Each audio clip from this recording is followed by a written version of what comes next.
To make the cord, you will need to work with all 4 strands of the colors together. So I've got here, I've already measured out a certain length of yarn using all 4 strands of yarn.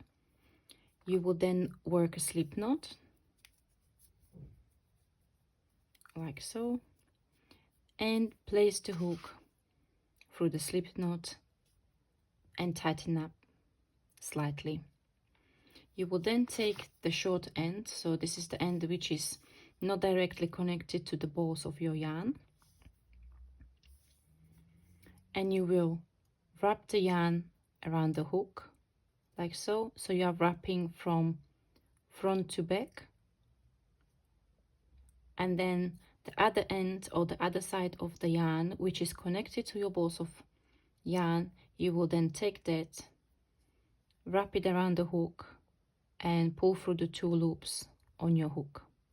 Okay, and we will repeat the same process again. So you will take the short end, wrap it around the hook, then the other side goes around the hook and pull through the 2 loops, wrap around, yarn over, pull through, wrap around, yarn over and pull through, and you will repeat this for the desired length of cord. In the instructions which are on the website, on my blog, I said that there's approximation that worked for me. So for using 6mm crochet hook and working the loops in this way, I needed approximately 20 inches of yarn on the short end to make a 5-inch cord.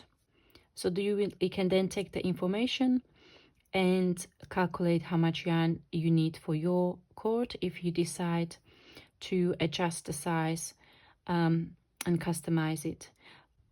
If you decide not to go with the crochet cord, you might also just use ordinary chains.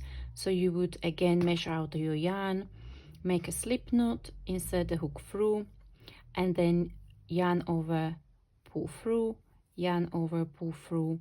You can also just work simple chains and make your cord for your bunting this way. I'm now going to show you how I attached the individual triangles to the crochet cord. So you start in the corner. If this would be your first triangle, you will leave about 2.5 inches space from the edge.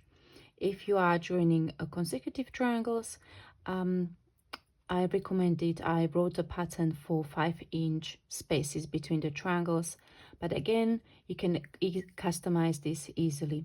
So you would start in the left hand corner, and you can either go from the front loops, but what I preferred is I decided to start from the back so that it's easier to weave in the end on the other side of the triangle. So you'll go from the back,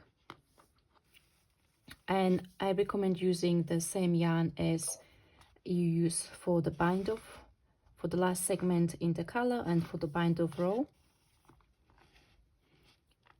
And you will then find a corresponding loop at the bottom of the cord and go through that a strand of yarn, and then through the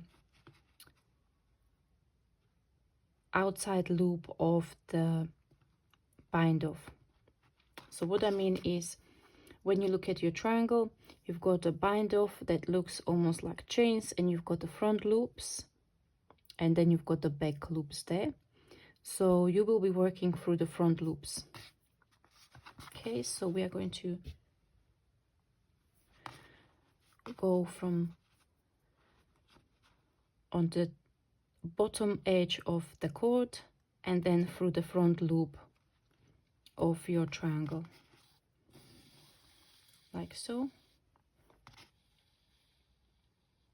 Okay, and then you go back into the bottom edge of the cord and through the loop of the triangle. What I did is I went quite close or with the stitches.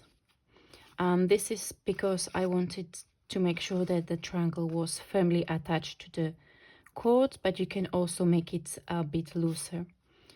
And then I'll go through the same loop, for example, on the cord, and through the next loop on the triangle, and align the stitches this way. So I would continue working the stitches close to each other.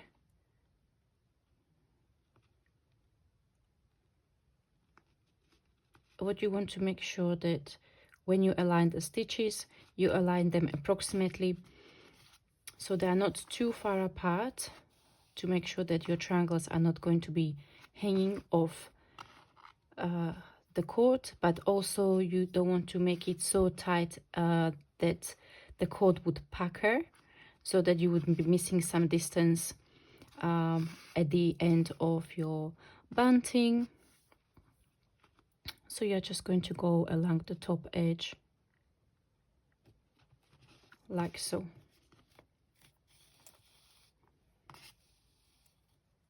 So we'll continue along the top edge all the way to the end. Once you are at the end, you will go through the last stitch here, and then what I did on my bunting, I also went to the back of the triangle again, so that when I finish, I'm going to show you what I mean.